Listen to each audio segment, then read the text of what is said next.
Putain, mais on observait en fait. Putain, mais vite, faut faire quelque chose, faut mettre des rideaux, faut qu'on mette des post-it sur nos ordinateurs pour pas qu'ils puissent nous voir.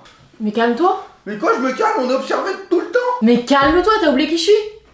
Je suis Batman. Bonjour à tous, je suis la Critique Masquée et bienvenue dans cette critique à chaud de Snowden, le dernier film d'Oliver Stone avec Joseph Gordon-Levitt. Dans Snowden, ça raconte l'histoire assez récente, c'est un biopic sur Edward Snowden, l'homme qui a fait des révélations sur les techniques d'espionnage du gouvernement américain, qui est honnêtement extrêmement flippant, voilà, dans son fond, parce que c'est quelque chose qui a l'air d'être extrêmement bien documenté. Le mec est interdit, s'il va aux États-Unis, il finit en tôle. Il est en ce moment en Russie, planqué presque. Voilà, donc c'est que clairement il a révélé des choses qui fâchent, et c'est hyper effrayant sur la nature de notre monde. Et le film d'Oliver Stone, je suis pas un grand, pas fan, mais je connais pas assez bien Oliver Stone pour me permettre de juger ce film par rapport à ses précédents, parce qu'il a fait beaucoup de films qui sont un peu dans ce lien-là, des espèces de biopics hyper bien informés entre réalité et documentaire, enfin entre film et documentaire. Et celui-là, moi honnêtement, j'ai adoré, j'ai trouvé que c'était hyper bien foutu. Oula, je vais faire gaffe avec les hyper. C'est vraiment bien foutu, il y a déjà une vraie recherche esthétique dans la manière de filmer. Il y a des plans qui sont novateurs, qui sont graphiques.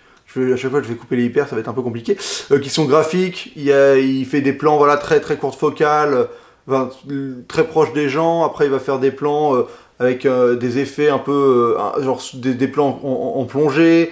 Il y a beaucoup de recherches vraiment pour proposer une vision pas juste bateau de chaque séquence. Il y a toujours 2-3 plans qui viennent faire genre waouh, ah putain il est bien foutu ce plan là, il y a vraiment un œil, et ça j'ai trouvé ça hyper intéressant. En plus d'avoir différents formats qui se mélangent, on sent qu'il y a des séquences qu'il a filmées un peu à l'arrache.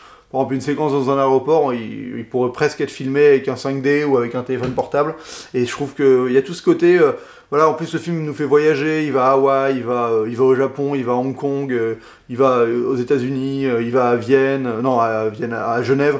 Enfin voilà, c'est vraiment un film d'aventure un peu, mais d'aventure moderne, sur un mec qui bosse pour le gouvernement. Je trouve que dans la forme, c'est assez formel, la narration c'est assez formel, c'est vraiment un biopic où on part de la fin plus ou moins, et on revient au début par flashback, et on tisse la vie de ce mec. C'est intéressant, dans le propos, c'est hyper flippant honnêtement, c'est de l'ordre de 1984 en termes de flip que tu peux te faire par rapport à ce que le film raconte. C'est hyper effrayant, et surtout de savoir que le film est hyper bien documenté et se référence vraiment à des vrais événements et à la réalité de ce qui se passe dans notre monde. C'est vraiment horrible, donc honnêtement je trouve ça hyper fort que les Américains arrivent à faire des films comme ça, comme The Social Network de Fincher, qui arrive à être pertinent sur une histoire récente, tu vois, hyper récente, et ça raconte tellement sur notre époque actuelle. Enfin, c'est vraiment, ils sont forts là-dessus, mais ils avaient déjà réussi à faire ça avec la guerre du Vietnam, et ils ont cette capacité à être hyper, à être hyper actuels sur leur dénonciation, enfin à réussir à avoir du recul sur des événements qui sont pas si vieux que ça. Et ça, je trouve que c'est, par exemple en France, on a beaucoup de mal à faire ça.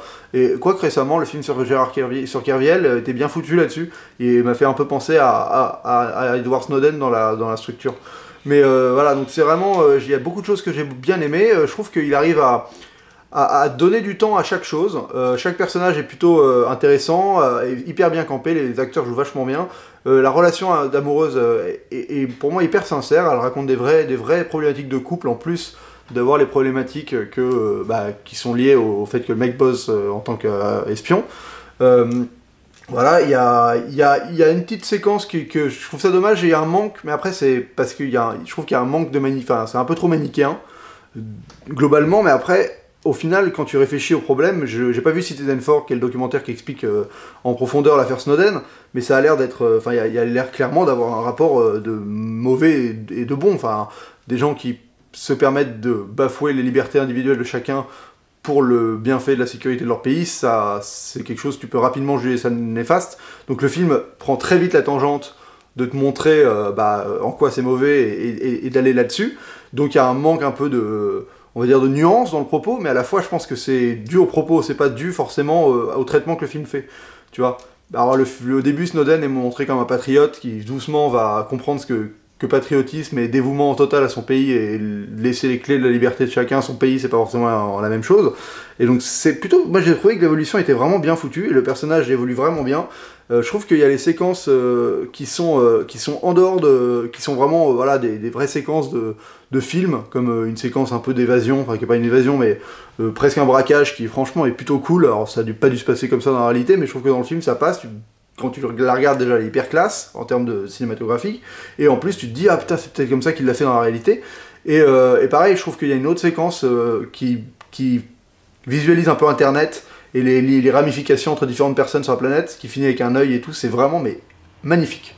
Magnifique, ce moment-là j'avais les poils qui commençaient à s'hérisser et tout, parce que c'est flippant, d'un coup il arrive à te faire comprendre un concept global hyper dense en 2-3 mouvements de caméra, en 2-3 infographies, c'est vraiment au cordeau au niveau de la sobriété de ce que ça explique, et au niveau de... c'est efficace, vraiment efficace et esthétiquement plaisant. J'aime beaucoup le parallèle qu'il fait avec le vrai Edward Snowden. Voilà, d'un coup ça donne vraiment un impact au film, et ça lui légitimise encore plus le propos qui... Voilà, donc d'un coup on se dit qu'on s'est vraiment pas fait avoir par le propos, que le film colporte réellement l'expérience de quelqu'un sans 10 milliards d'approximations ou de détours fait exprès parce qu'on avait envie de rendre la chose plus spectaculaire. On a l'impression que le discours est réellement légitimé par la personne qui le vit. Et pour refaire un parallèle avec le film de Jérôme Kerviel, je trouve qu'il y a encore une fois une très bonne vulgarisation de tout ce qui se passe, parce qu'évidemment c'est des choses qui sont tellement complexes, le travail de Snowden au sein des différentes agences gouvernementales, pour réellement comprendre ce qu'il fait, c'est hyper dur, mais à la fois, je trouve qu'ils arrivent à nous faire suggérer une compréhension hyper sommaire, mais qui nous handicape pas dans la compréhension globale de ce que le film veut raconter. Et ça, j'ai encore une fois trouvé ça vraiment juste, parce qu'on n'est pas là à se dire « Ah putain, on est con, on comprend pas ce qui se passe », et à la fois, on a quand même des clés pour à peu près suivre l'histoire et les enjeux.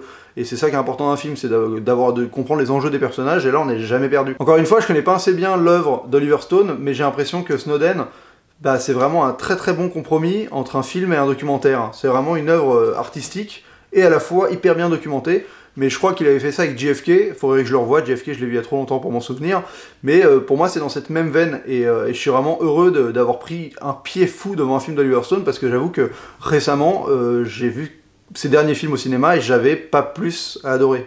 J'avais même détesté World Trade Center par exemple, et pas vraiment aimé Savages. Mais voilà, donc là au moins j'ai l'impression, je sais pas si c'est un retour aux sources de sa part, ou s'il a réussi à revenir à son style original, si j'ai pas assez de connaissances dans sa filmo, mais je trouve que là il reprend une espèce de grandeur réalistique, réalisation cinématographique on va dire, qui vraiment fait plaisir à voir, et c'est hyper intéressant d'avoir des gens qui sont capables d'avoir un œil aussi aguerri sur notre histoire actuelle.